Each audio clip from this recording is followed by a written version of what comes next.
Mirë, tani shkojmë tek Angela në destinacion. Kam përshtypjen që po, sepse na thonë që është gati në lidhjen e saj të drejtë për drejtë, na tha pak në mëngjes për të folur pikërisht për atë shqetësim që ka të bëjë me sigurinë ushqimore. Tani më lajmi tjetër është luleshtrydhet janë me pesticide, kështu që çfarë tham, sa të kujdesshëm duhet jemi, është atje me Ana Vuksani, që si gjithmonë është në emisionin ton për të na dhënë këshillat e saj. Kështu që Angela, linja për ty direkt.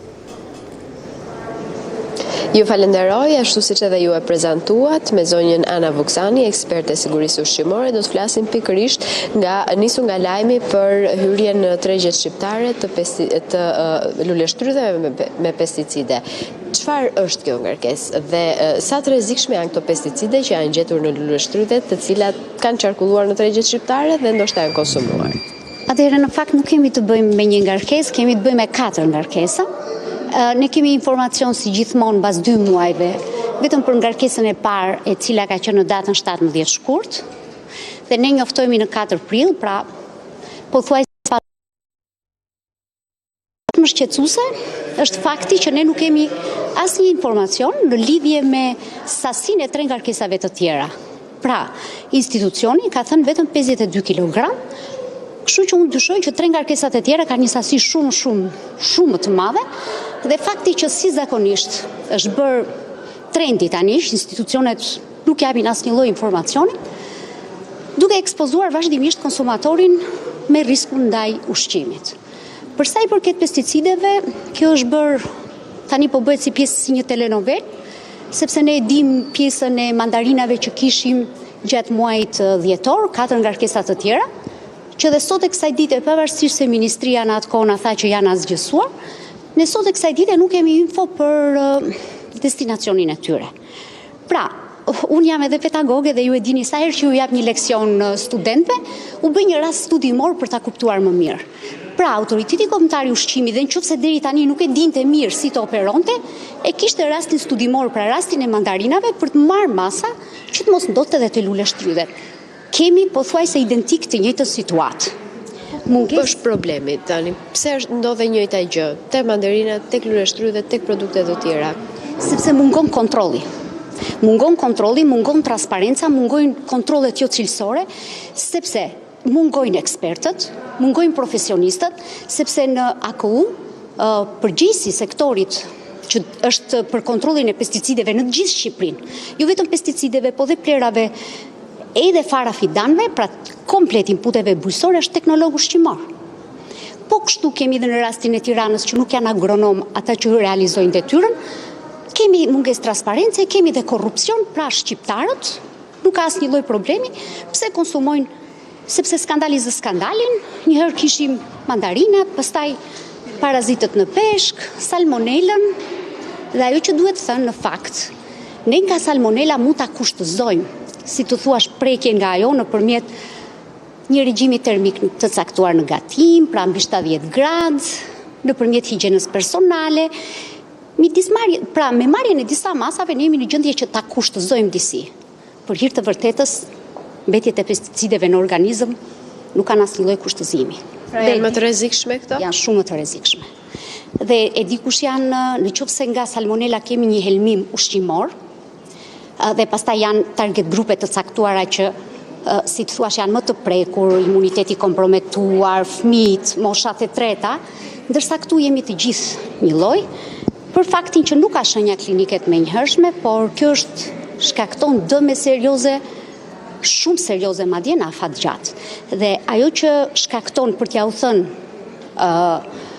teleshikuesve, është që nga deformimi i fetusit, kemi mutacione gjenetike, ka rënje të riprodhimit deri te smundjet kancerogjene. Pra, kjo është në afat gjatë, sepse pak mandarin, pak luleshtrydhe, ne nuk dim për produktet e tjera, dhe ne jemi kthyer, unë personalisht si konsumator dhe gjithë ne, jemi kthyer si një lloj magazine ku çdo gjë që nuk të bën mirë futet në organizmin tonë. Po, sa mund të durojë një organizëm i njeriut me gjitha këto pesticide të paktën të cilat po denoncohen vazhdimisht që janë konsumuar apo që janë hedhur në tregun shqiptar për konsum nga shqiptarët? Atëherë, se sa duhet, kjo duhet një studim i mirëfill dhe varet nga sasia, varet nga organizmi, varet nga lloji i produktit. Dhe produktet, këto pesticide që janë gjetur në luleshtrydhe e tjerat janë produkte që janë hequr nga lista e BE-s pikërisht për faktin që janë shumë të rrezikshme për shëndetin e njeriut. Pra ne nuk kemi të bëjmë më me nivelin. Pra është një produkt i lejuar, por ka kaluar nivelin e lejuar, pra normën e lejuar, si rezultati i dozimit të tepërt apo mos batimit të karencës. Në këtë rast ne kemi totalisht produkte që nuk lejohen të tregtohen në Bashkimin Evropian. A lidhet kjo vetëm me produkte të cilat janë jashtë sezonit, apo çdo produkt tjetër, qoftë fruta apo perime, mund të kenë mbetje të tilla pesticidesh të ndaluara? Atëherë, pesticidi nuk ka lidhje fare me sezonin.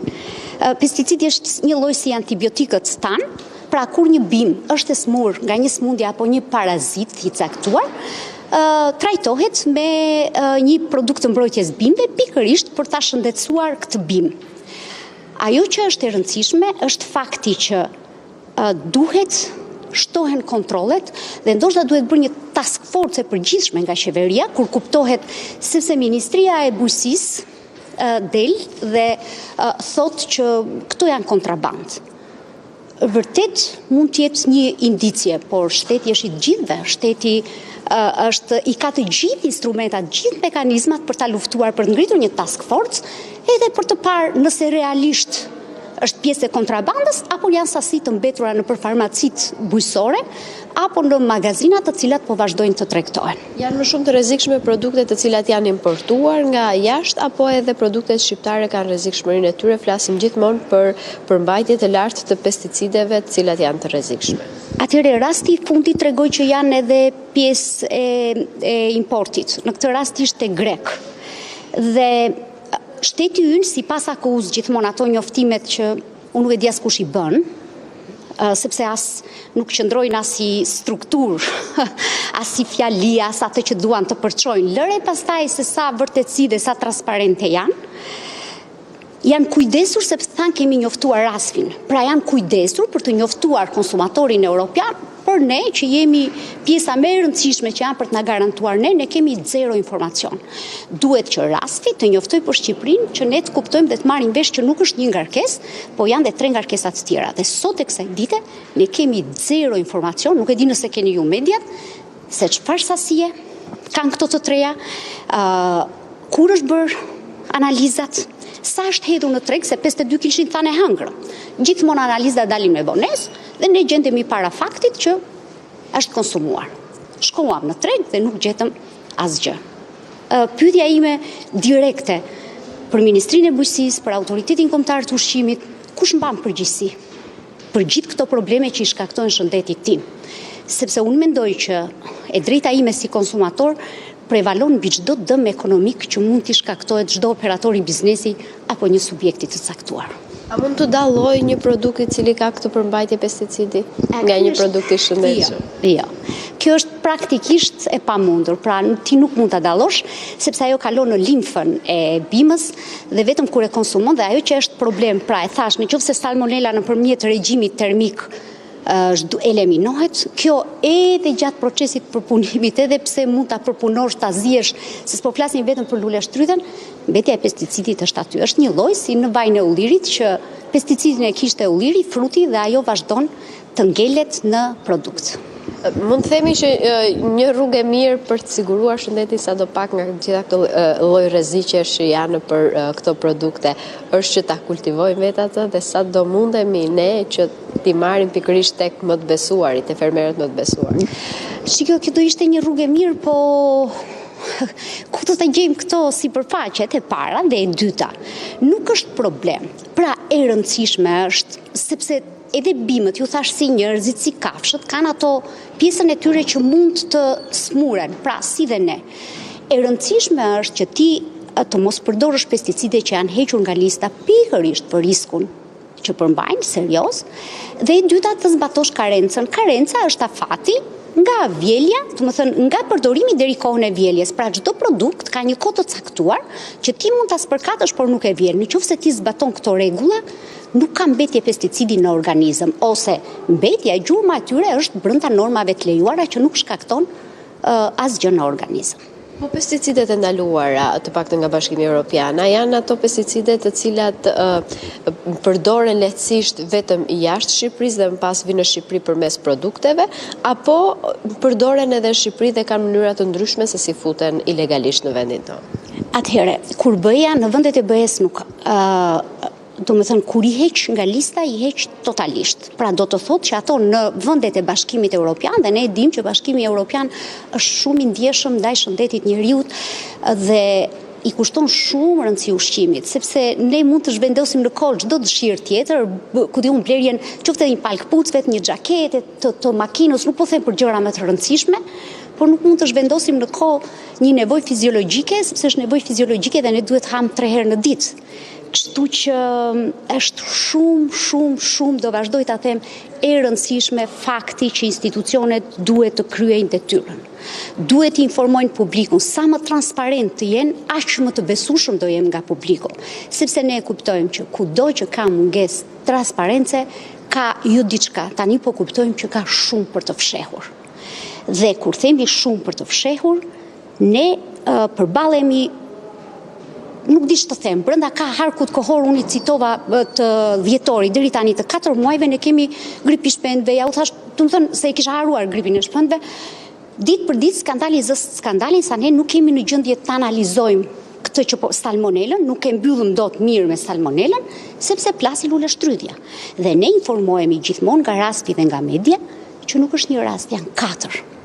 Dhe autoritetet vazhdojnë, ajo që është më e rëndë për mua, një lloj relativizimi që bëjnë të gjithë. Kemi një ministre të buzëqeshur, kemi autoritet kombëtar të ushqimit që kur dalin përfaqësuesit e vet i shikon me super relativa, ne kemi kryer me korrektësi, ne po bëjmë namin, ne po punojmë dhe në fund çfarë po ndodh në fakt, sepse ne para se të jemi profesionistë të fushës, qoftë ju, qoftë unë, qoftë kushdo, jemi konsumator.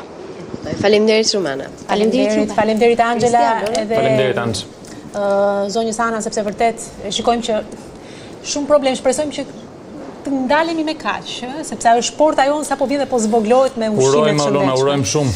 Faleminderit. Mirë, duhet të ecim sepse duhet të shkojmë edhe situatën politike të Kosovës. Shohim pak se si është realiteti atje, çfarë po ndodh, do të formohet një koalicion i ri qeverisës apo jo, dhe në fund fare do të flasim edhe pak për horoskopin. Kështu që pas publicitetit.